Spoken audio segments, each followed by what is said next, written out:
My beloved brothers and sisters, do you know that one of the hidden dangers of our time is staying up too late at night? Many people think it's harmless, but in reality, quietly eats away at your Iman, your health and your Barakah. The Prophet Muhammad 8 taught us that the night is for rest and the early morning is filled with blessings. Yet today, most of us spend our late hours glued to our phones, wasting time, and then we wonder why our prayers feel heavy, why our mornings lack energy, why our hearts feel empty. If you want true peace, discipline and closeness to Allah, you must respect the natural rhythm He has created. Neglecting Fajr, missing Tahajjud, sleeping through the morning are not just bad habits, they are signs that we're losing the most blessed hours of our day.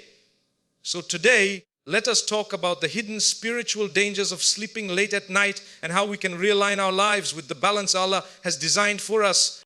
One of the greatest hidden dangers of sleeping late at night is the tendency to neglect Fajr prayer and to miss out on the barakahs, blessing that Allah places in the early hours of the morning. Islam has emphasized time management in a way that beautifully aligns with the natural rhythm of life. When a person stays up excessively late, whether for entertainment, idle talk, or even unnecessary work, becomes extremely difficult to rise for Fajr on time. Over time, this habit robs a believer of not only their obligatory duty, but also the immense blessings that come with the morning.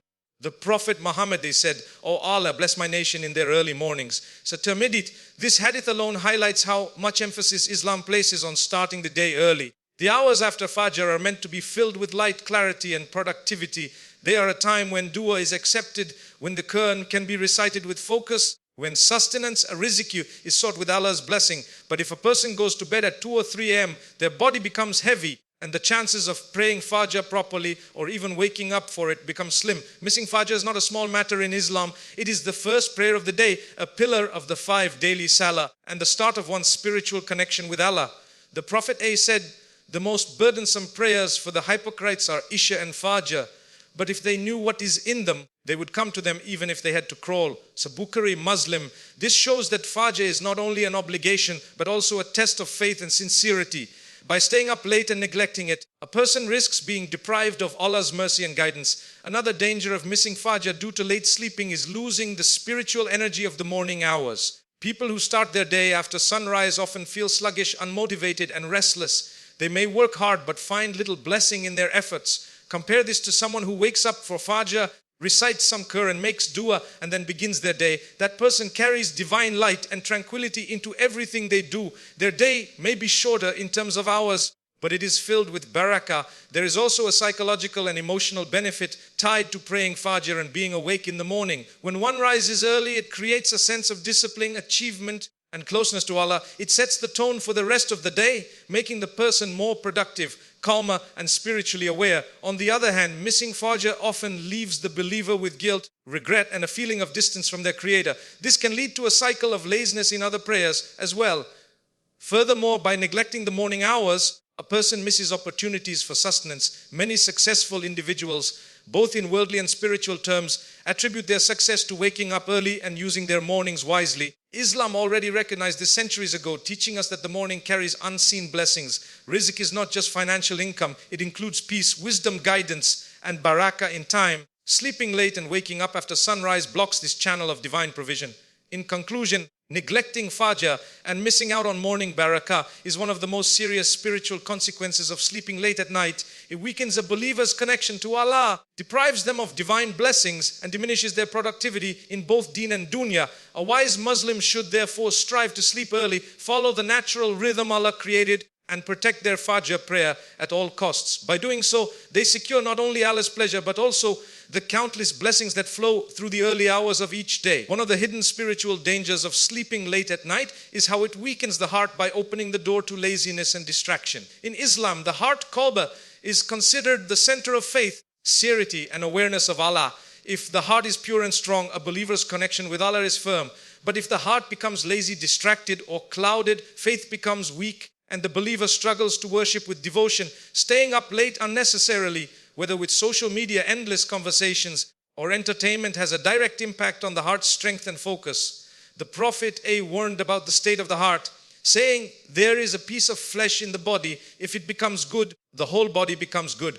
But if it becomes corrupt, the whole body becomes corrupt. Verily, it is the heart. It's a Bukhari Muslim. This shows us that protecting the heart is essential for protecting faith itself. Yet, when a person develops the habit of late nights, their heart often becomes overwhelmed by distractions, laziness, and an inability to focus on Allah. Laziness is one of the subtle dangers of sleeping late. A person who stays up late will naturally find it difficult to wake up early. They struggle not only with Fajr prayer, but also with daily responsibilities. Their mind is foggy, their body feels heavy, and tasks that require energy and focus become neglected. This laziness gradually creeps into acts of worship too. Quran recitation feels like a burden, dhikr is delayed, and salah becomes rushed. The believer's spiritual energy is drained, not because they lack faith, but because their lifestyle weakens their heart and discipline. Distraction is another serious consequence. The late hours of the night are often filled with activities that provide little benefit, scrolling through social media, chatting idly, watching movies, or playing games. While some of these activities may not be outright haram, they waste valuable time and keep the heart occupied with dunya instead of Allah. The Quran reminds us, but they preferred the worldly life, while the hereafter is better and more enduring. So Surah Al-Ala 87 and 16, choosing to fill the heart with worldly distractions at night deprives it of the serenity and clarity needed for worship. Another danger is that distraction breeds negligence. When someone consistently fills their late nights with trivial pursuits, they train their heart to crave such distractions. The mind and soul become accustomed to noise and stimulation, leaving little space for reflection, remembrance of Allah, or sincere repentance. Over time, the believer may notice that their dua feels empty, their salah lacks khushu, say concentration, and their Quran recitation is mechanical rather than heartfelt. This is a direct reflection of a weakened heart. Moreover, laziness and distraction caused by late night habits often lead to spiritual procrastination. A believer may delay prayer until the last moment, postpone reading Quran, or put off making dua. They may think, I'll do it later, but laziness prevents them from fulfilling these intentions. The Prophet A sought refuge from laziness, teaching us to say, "O Allah, I seek refuge with you from anxiety and grief, from incapacity and laziness, from cowardice and miserliness, from being heavily in debt and from being overpowered by men." A Bukhari. Laziness is not a small weakness. It is something the Prophet A warned us against because of its destructive effect on the heart and faith. In addition, sleeping late disrupts the body's natural balance, leaving a person tired throughout the day. This physical exhaustion translates into spiritual weakness. Instead of feeling motivated for acts of worship, the believer feels too drained, too distracted, or too lazy. They may want to recite Quran or perform extra prayers, but their body resists and the heart follows. Thus, the cycle of laziness deepens, keeping them away from the sweetness of worship. In conclusion, staying up late unnecessarily weakens the heart by fostering laziness and feeding distractions. A weak heart struggles to connect with Allah, loses focus in worship, and finds it difficult to pursue the hereafter. To protect the heart, a believer must discipline their lifestyle, avoid wasting the late night hours, prioritize rest so that their body and soul remain fresh for worship. By doing so, the heart stays alive with remembrance, focused on Allah and strong in faith. Allah created the universe in perfect balance and harmony. The alternation of night and day is among His greatest signs, designed not only for the functioning of the world, but also for the rhythm of human life. The Quran reminds us, "And we made your sleep," means for rest, "and we made the night as clothing, and we made the day for livelihood." So Surah An-Naba 70, 89 to 11.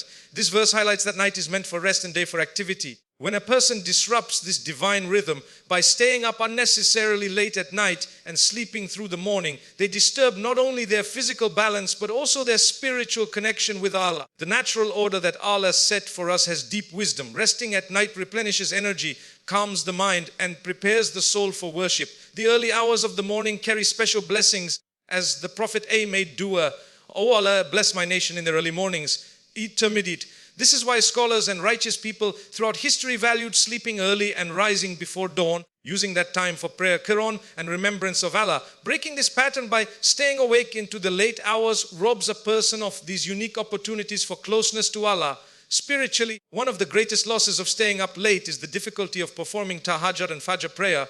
Both are acts of worship closely tied to the rhythm Allah created. Tahajjud, prayed in the last third of the night, is a time when Allah descends to the lowest heaven and asks, "Who is calling upon me that I may answer him? Who is asking me that I may give him? Who is seeking my forgiveness that I may forgive him?" It's a Bukhari Muslim. But if someone goes to bed at 2 or 3 a.m., it becomes nearly impossible to rise for Tahajjud or even Fajr. Thus, the very blessings tied to the night and morning are lost. Disrupting the natural rhythm also has an effect on concentration and khushu in worship. When the body is tired and the mind is restless from late night activities, salah feels heavy and unfocused. Quran recitation may become rushed and dua lacks depth. The Prophet disliked praying when one is overly sleepy, advising believers to rest so that they worship with clarity and sincerity. By ignoring this balance, a believer unintentionally harms the quality of their ibadah. Another consequence is the loss of barakah in daily life. People who rise late often find their time slipping away, struggling to complete tasks efficiently. They may feel they are always running behind schedule, lacking motivation, or unable to focus. This is not just a matter of poor time management. It is a spiritual reality. Allah has placed blessings in the morning hours, and neglecting them by staying up late and sleeping after sunrise deprives a person of divine assistance. Their work may continue, but it lacks the ease, productivity, and blessing that come from aligning with the natural rhythm of life. Health is also deeply tied to this balance. Science confirms what Islam taught centuries ago, that human bodies are designed to rest at night and be active during the day. Disrupting sleep cycles leads to fatigue, irritability, and even long-term health issues. But beyond the physical consequences, these health challenges also spill into spiritual life. A tired, unhealthy body struggles to worship with energy, and an unfocused mind struggles to remember Allah with sincerity. Thus, disrupting the natural rhythm weakens both body and soul. Finally, we must remember that aligning our lives with the natural cycle of night and day is also an act of submission to Allah. It is recognizing His wisdom in creation and living according to His divine order. When a believer honors this balance, sleeping early, rising for prayer, and starting the day with worship, they live in harmony with the system Allah created. But when they ignore it, chasing distractions late into the night, they slowly distance themselves from the blessings Allah intended for them. In conclusion, disrupting the natural rhythm Allah created for worship is not a small matter. It deprives a believer of tahajjud, barakah, focus in worship, health, and productivity. It is a lifestyle that erodes both spiritual and worldly success. A wise Muslim strives to preserve the balance by sleeping early, using the late night hours wisely, and welcoming the morning as a time of blessing. By doing so, they live in harmony with Allah's design and draw closer to His mercy and guidance.